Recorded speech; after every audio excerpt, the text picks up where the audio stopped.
मैं 3 बार भारत माता की जय का जयकारा बुलवाऊंगा और आप सबसे मेरा आग्रह है, मंच से भी मेरा आग्रह है कि पूरी ताकत से दोनों मुट्ठी बंद करके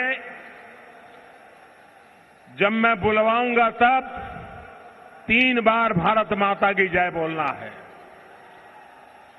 पराक्रमी भारत के लिए भारत माता की, विजयी भारत के लिए भारत माता की, वीर जवानों के लिए भारत माता की।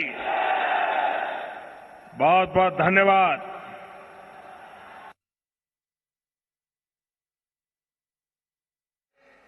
बिहार और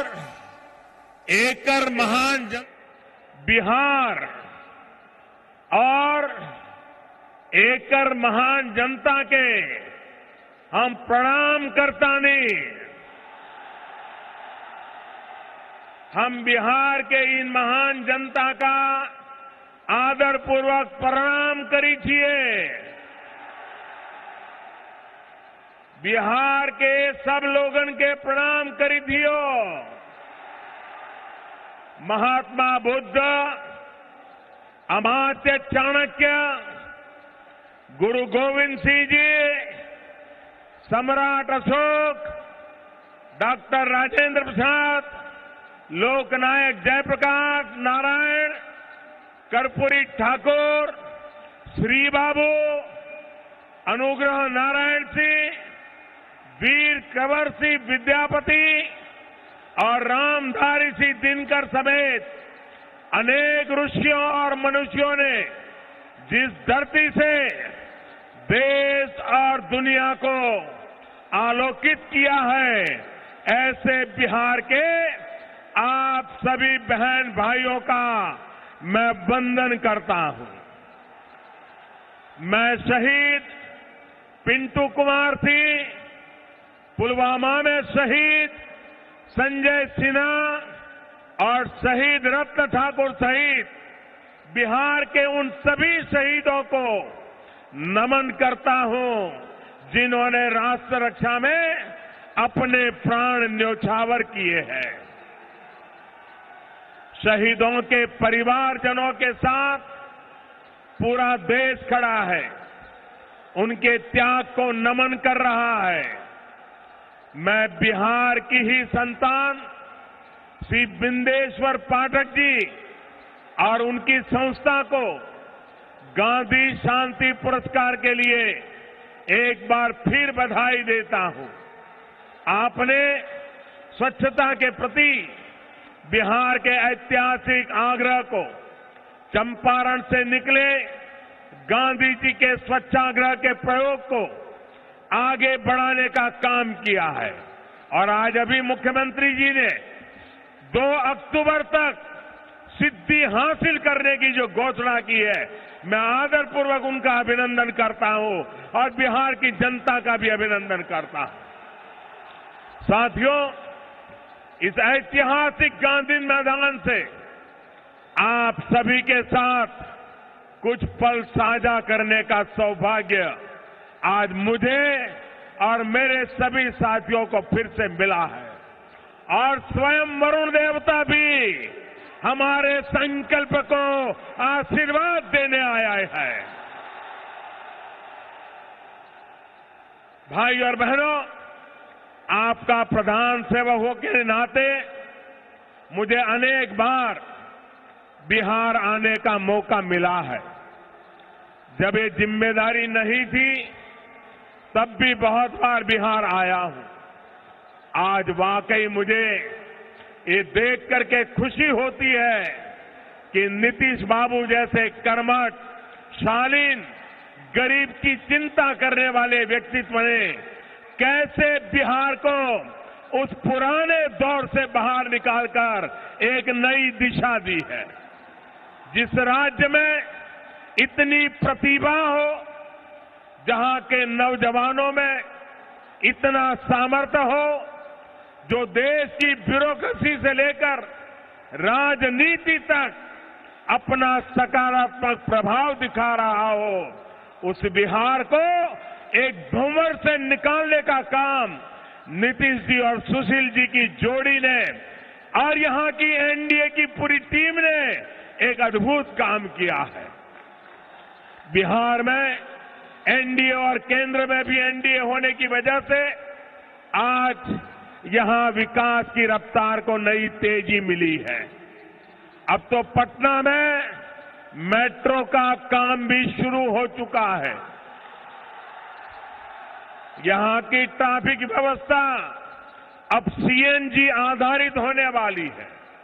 साथ में पटना के लोगों को अब पाइप के माध्यम से सस्ती और अच्छी गैस भी मिलने लगेगी।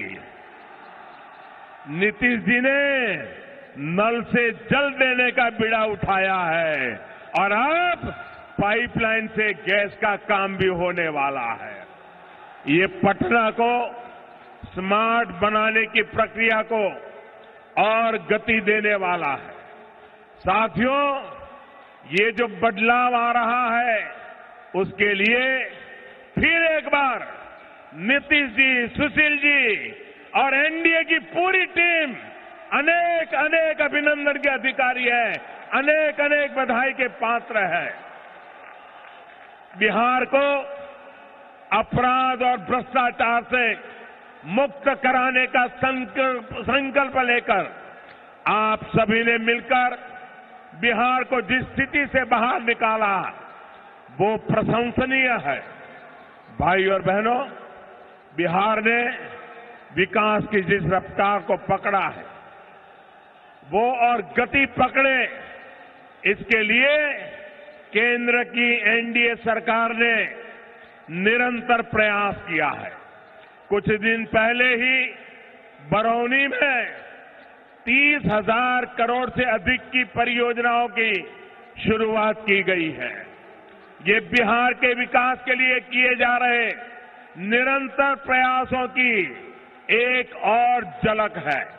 साथियों, एनडीए की सरकार ये सुनिश्चित करने में जुटी है कि बिहार में विकास की पंचधारा यानी बच्चों की पढ़ाई, युवा को कमाई, बुजुर्गों को दवाई, किसान को सिंचाई और जन जन की सुनवाई ये सुनिश्चित हो।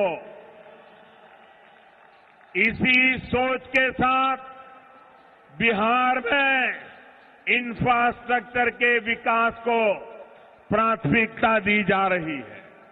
राज्य में एम्स, मेडिकल कॉलेज, आईआईएम या फिर उच्च और प्रोफेशनल एजुकेशन से जुड़े दूसरे संस्थान खोले जा रहे हैं।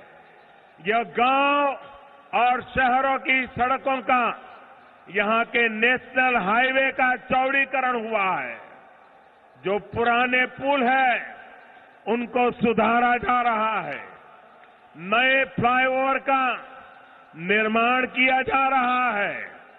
भाइयों और बहनों, रेलवे की पुरानी व्यवस्थाओं में भी सुधार किया गया है। उनका बिजलीकरण हो रहा है। पटना रेलवे जंक्शन को नए रंग रूप में आप सभी देख ही रहे हैं। सड़क और रेल के साथ साथ हवाई यात्रा को भी सुगम और सस्ता बनाया जा रहा है। पटना एयरपोर्ट को 1200 करोड़ रुपए से अधिक की लागत से विस्तार दिया जा रहा है, आधुनिकीकरण किया जा रहा है। साथ में इसको उड़ान योजना से भी जोड़ा गया है। इतना ही नहीं, अब तो गंगा जी के माध्यम से बिहार को, यहां के उद्यमियों को देश के समुद्री इलाकों से जोड़ने का काम भी चल रहा है। इससे बिहार को लाभ मिलना शुरू हो चुका है। भाई और बहनों, परिवहन के साथ साथ बिजली और ऊर्जा से जुड़े दूसरे इंफ्रास्ट्रक्चर पर भी विशेष ध्यान दिया जा रहा है।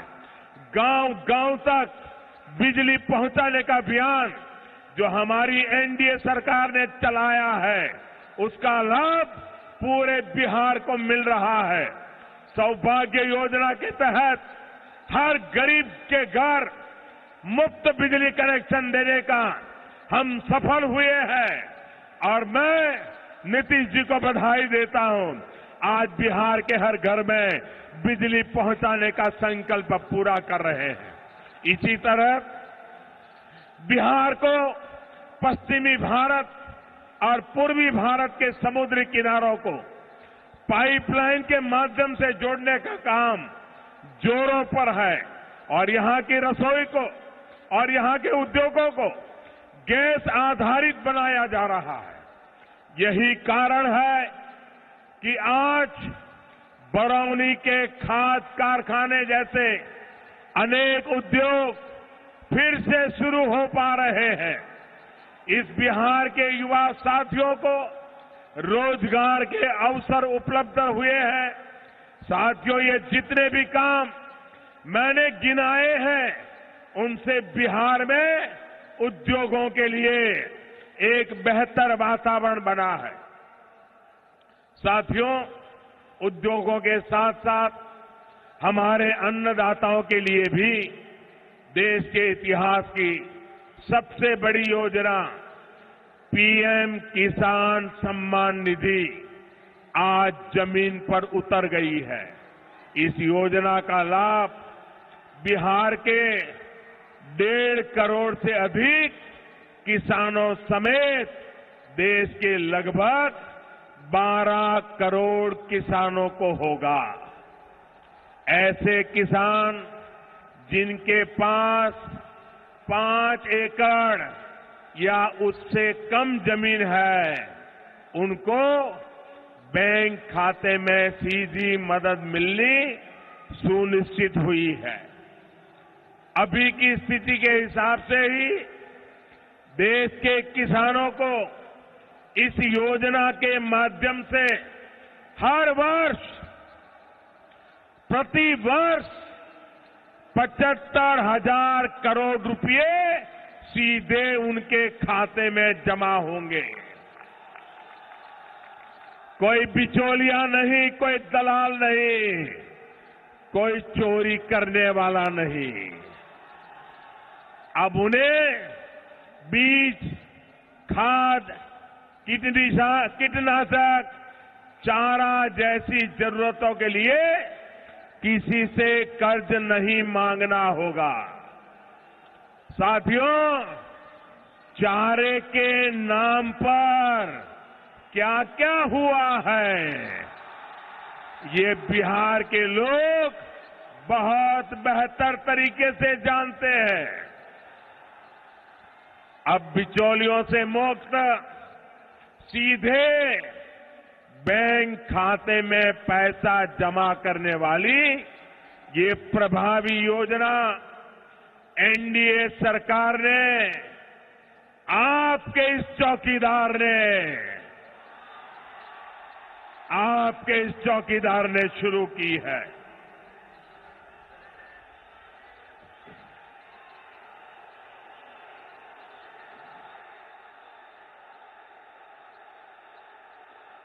ये जो लूट खसोट, बेनामी प्रॉपर्टी और बिचौलियों की संस्कृति और बिहार और देश की राजनीति में दशकों से सामान्य हो चुकी थी, इसको बंद करने की हमने हिम्मत दिखाई है।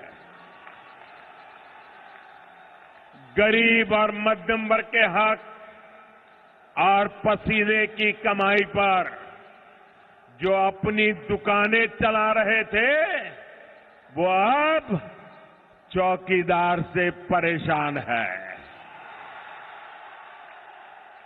और इसलिए चौकीदार को गाली देने की कंपटीशन चल रही है। आप आश्वस्त रहिए, आपका ये चौकीदार पूरी तरह से चौकन्ना है। सुरक्षा चाहे गरीब की हो या सुरक्षा देश की, देश पर बुरी नजर करने वालों के सामने आपका ये चौकीदार और हमारे एनडीए गठबंधन दीवार बन करके खड़ा है। देश की रक्षा सुरक्षा गरीब, वंचित, शोषित, मध्यम वर्ग के हित में जितने भी मुश्किल, जितने भी बड़े फैसले लेने हैं वो डंके की चोट पर लिए जा रहे हैं और आगे भी लिए जाएंगे। बीते 5 वर्षों में एनडीए की सरकार ने जितने ज्यादा गरीबों के जीवन में बदलाव लाने का काम किया है, ये अभूतपूर्व है। साथियों, केंद्र की एनडीए सरकार ने करीब 50 करोड़ गरीबों को 5 लाख रुपए तक का मुफ्त का इलाज की सुविधा से जोड़ा है। लगभग 35 करोड़ लोगों के बैंक खाते खुलवाए, लगभग 21 करोड़ को 2 लाख रुपए तक के दुर्घटना और जीवन बीमा का कवच दिया, लगभग 7 करोड़ गरीब बहनों को मुफ्त रसोई गैस कनेक्शन दिया है, 3 करोड़ से अधिक मध्यम वर्ग के साथियों को इनकम टैक्स के दायरे से बाहर निकाल दिया, मुक्ति दे दी, 1.5 करोड़ से अधिक गरीबों को अपना पक्का घर दे दिया, 1.5 करोड़ से अधिक लोगों को अटल पेंशन से जोड़ा है। इसी तरह सामान्य वर्ग के गरीबों को 10% आरक्षण भी एनडीए की ही सरकार ने दिया है। और ये काम भी बाकी वर्गों के हक को छेड़े बिना किया गया है। साथियों, ये जितनी भी उपलब्धियां अब तक मैंने गिनाई है, ये तभी संभव हो पाया है क्योंकि 2014 में आपने एक मजबूत एनडीए को जनादेश दिया। साथियों, 2014 से लेकर अब तक का समय देश की बुनियादी आवश्यकताओं को पूरा करने का था।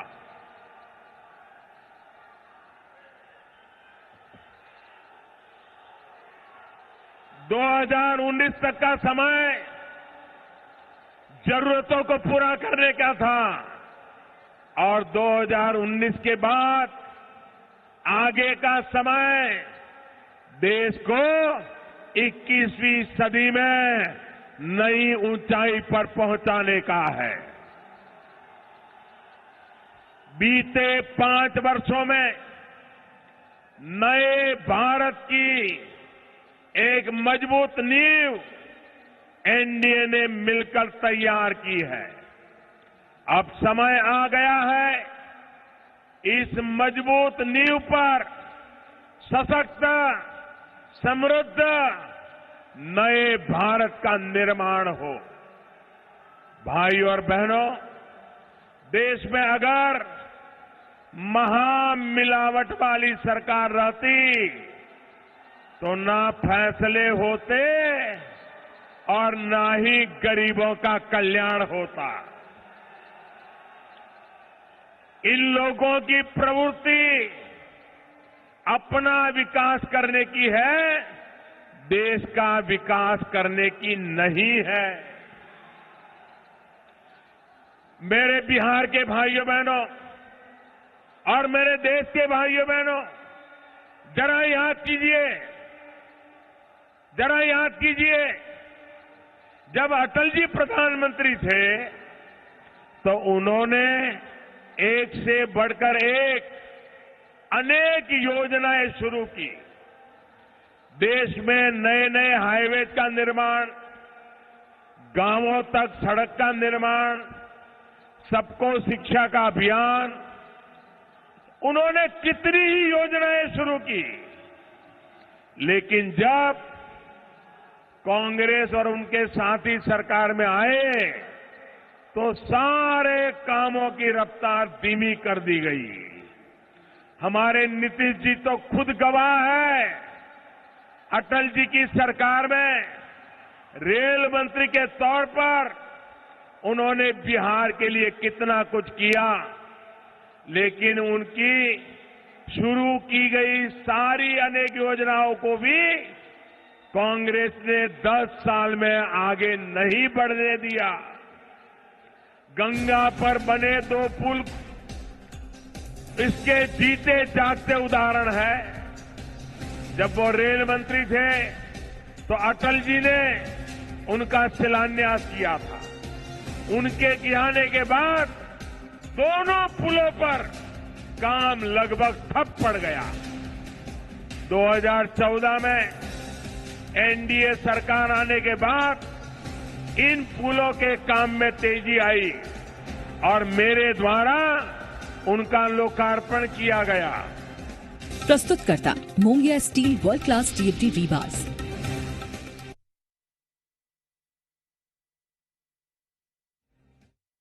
उन्हें देश की कोई परवाह नहीं है, न वो देश की परवाह करते हैं। यही सीख हमें उनके इतिहास और उनके वर्तमान से मिली है। साथियों, आप सभी इस बात के साक्षी हैं कि जब हमारे देश की सक्षम सेना आतंक को कुचलने में जुटी है, सीमा के भीतर हो या सीमा पार, आतंक के ठिकानों पर प्रहार करने में लगी है, ऐसे समय में देश के भीतर ही कुछ लोग क्या क्या कर रहे हैं।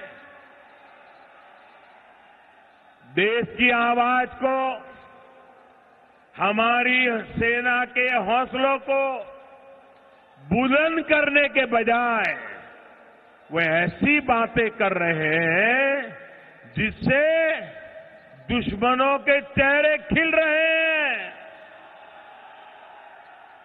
पाकिस्तान में टीवी पर उनकी बातें, उनकी तस्वीरें दिखा दिखाकर पाकिस्तान में तालियां बज रही है।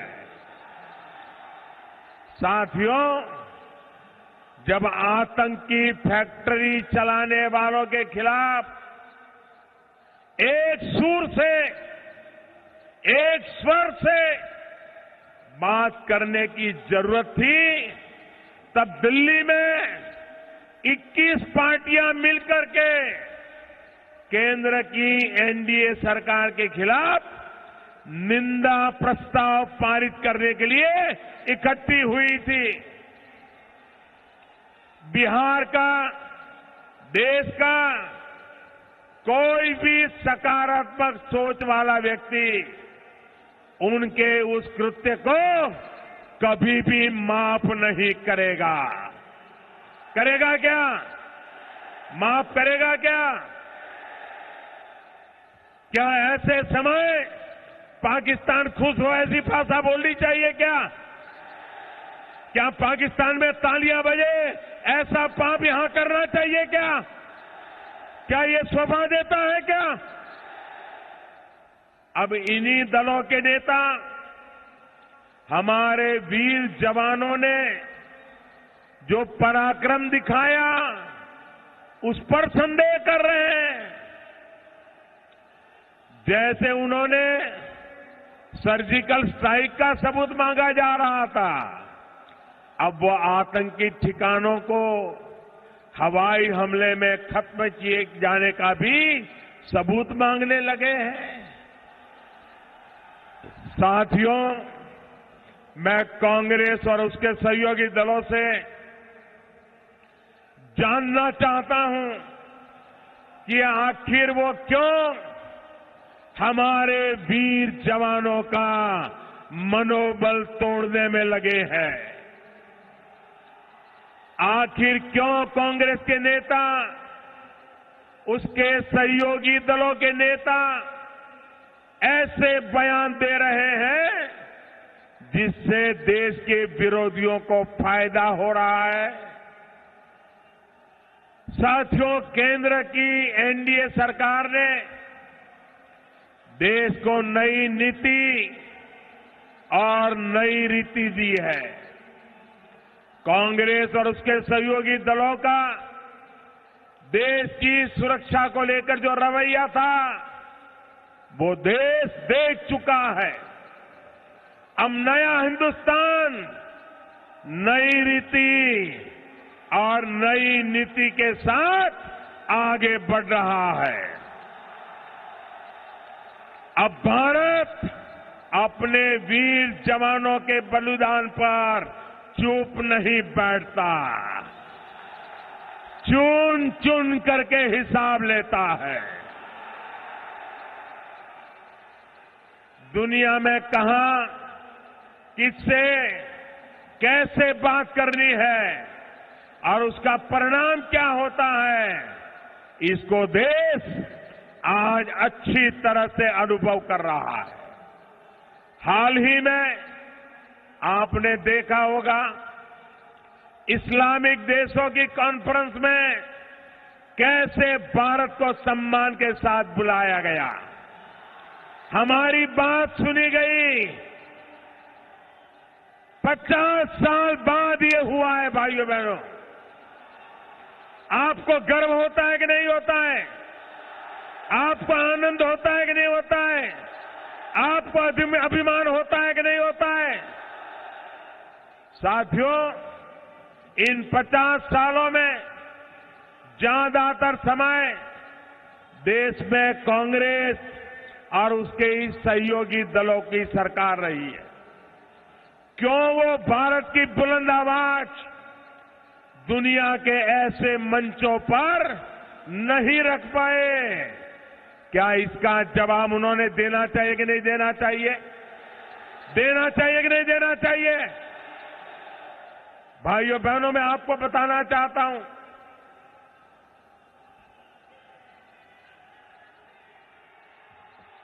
अभी हाल में सऊदी अरब ने वहां के क्राउन प्रिंस भारत आए थे, तो उनके सम्मान में भोजन था। तो भोजन पे हम बातें कर रहे थे। बातों बातों में मैंने उन्हें कहा कि देखिए, हिंदुस्तान में तेज गति से आर्थिक विकास हो रहा है, हमारा मध्यम वर्ग का दायरा बढ़ता चला जा रहा है, लोग गरीबी से बाहर आ रहे हैं, तो उनके मन में भी नई नई इच्छाएं जगती है। तो उन्होंने मुझे पूछा क्या? मैंने कहा हमारे मुसलमान भाई अब बड़ी मात्रा में हज के लिए जाना चाहते हैं, लेकिन आपका कोटा कम पड़ रहा है। तो उन्होंने कहा मोदी जी बताइए मैं क्या करूं? मैंने कहा भारत का कोटा बढ़ा दीजिए और आपको खुशी होगी, 2 लाख कर दिया, 2 लाख। दुनिया में किसी भी देश का कोटा नहीं बढ़ा, हमारे देश के मुसलमान हज यात्रा कर सके इसलिए कोटा बढ़ गया। ये भारत की आवाज सुनी जा रही है। इतना ही नहीं, मैंने दूसरी बात कही। मैंने क्राउन प्रिंस से कहा कि भारत के नौजवान सऊदी अरेबिया में रोजी रोटी कमाने आते हैं, मजदूरी करते हैं, काम करते हैं। ज्यादातर हमारे गरीब परिवारों से होते हैं, भले भोले लोग होते हैं, मेहनत करते हैं। ज्यादातर मेरे मुसलमान परिवारों से होते हैं। अब उनसे कुछ छोटी मोटी गलतियां हो जाती हैं, उनको वहां के कानून का पालन नहीं पता होता है और बेचारे जेल चले जाते हैं और सालों तक जेल में रहते हैं। मैंने कहा मुझे आपकी मदद चाहिए। उन्होंने कहा क्या चाहिए? मैंने कहा जल्दी से उनका केस चले और उनको जेल से रिहाई कर दिया जाए। उन्होंने कहा मोदी जी आपने कहा है ना, मैं आज आपको शाम तक जवाब दे दूंगा। आप हैरान हो जाएंगे। सऊदी अरेबिया के क्राउन प्रिंस शाम को राष्ट्रपति भवन में जब हम डिनर पर बैठे थे तो उन्होंने कहा मोदी जी तो कुछ मीठा खा लो। मैंने कहा किस बात का? बोले सऊदी की जेल में भारत के जो 850 लोग थे उनको छोड़ने का मैंने फैसला कर लिया। ये होता है दुनिया के साथ नाता भाई। मैं इन फैसलों के लिए सऊदी अरब को, क्राउन प्रिंस को हृदयपूर्वक धन्यवाद देता हूं भाइयों बहनों। साथियों, ये विदेश में भारत के बढ़ते प्रभाव दूसरे देशों के साथ मजबूत होते हमारे रिश्तों का एक और उदाहरण है। लेकिन ये इसका भी उदाहरण है कि पहले कांग्रेस और उसके साथियों ने किस तरह से देश चलाया है। वोट लेकर के भूल जाने वाले ऐसे लोगों को अब भली भांति देश पहचान गया है। पहचान गए हो कि नहीं हो? अपने स्वार्थ के लिए, अपने परिवार के लिए राजनीति करने वालों के पास मोदी को गाली देते रहने के सिवाय और कोई काम नहीं बचा है। मेरे प्यारे बिहार के भाइयों बहनों और मेरे देश के भाइयों बहनों, आप चीजों को बारीकी से देखिए, चीजों को समझने का प्रयास कीजिए। क्या चल रहा है आजकल? साथियों, वे कहते हैं कि आओ मिलकर मोदी को खत्म करें। वे कहते हैं आओ मिलकर के मोदी को खत्म करें। और मोदी कहता है आओ हम सब एक होकर आतंकवाद को खत्म करें। आप मुझे बताइए, आतंकवाद को खत्म करने के लिए एक होना चाहिए कि नहीं होना चाहिए? आतंकवाद को खत्म करना प्राथमिकता होनी चाहिए कि नहीं होनी चाहिए? लेकिन उनकी प्राथमिकता है मोदी को खत्म करो। मेरी प्राथमिकता है आतंकवाद खत्म करो। वे कहते हैं कि आओ मिलकर के मोदी को खत्म करो। मैं कहता हूं आओ मिलकर गरीबी का मुकाबला करें, देश को गरीबी से मुक्त करें। वे कहते हैं कि आओ मिलकर मोदी को खत्म करें। मैं कहता हूं आओ हम सब एक होकर भ्रष्टाचार और काले धन को समाप्त करें। वे कहते हैं कि आओ मिलकर मोदी को खत्म करें। मैं कहता हूं कि आओ हम सब मिलकर देश के नौजवानों के लिए नए अवसर बनाएं, उनके सपने पूरे करें, इसके लिए काम करें। वे कहते हैं कि आओ मिलकर मोदी को खत्म करें। मैं कहता हूं आओ सब मिलकर के देश में कुपोषण को खत्म करें, गंदगी को खत्म करें। मेरे प्यारे भाइयों बहनों, नियत का फर्क है। साथियों, अपने देश को विश्व में नई ऊंचाई पर पहुंचाने के लिए मैं दिन रात एक कर रहा हूं, नए रास्ते बना रहा हूं और मुझे ही रास्ते से हटा देने के लिए काम कर रहे हैं, साजिशें रच रहे हैं, झूठ बोल रहे हैं। लेकिन भाइयों और बहनों, बिहार के लोग, देश के लोग इतने जागरूक हैं कि इनकी सारी बातें एक के बाद एक देश के सामने अब आ चुकी है। देश के लोग मन बना चुके हैं कि इन्हें एक बार फिर सजा देंगे, उनकी गलतियों का एहसास कराएंगे। ये अपनी राजनीति करते रहे, हम देश के विकास के लक्ष्य को लेकर निरंतर आगे बढ़ेंगे। इसी विश्वास के साथ फिर से इतनी बड़ी तादाद में आकर के हम सबको जो आशीर्वाद दिए, मैं हृदयपूर्वक आपका अभिनंदन करता हूं, आपका धन्यवाद करता हूं। मेरे साथ दोनों मुट्ठी बंद करके पूरी ताकत से बोलिए, भारत माता की, भारत माता की, भारत माता की।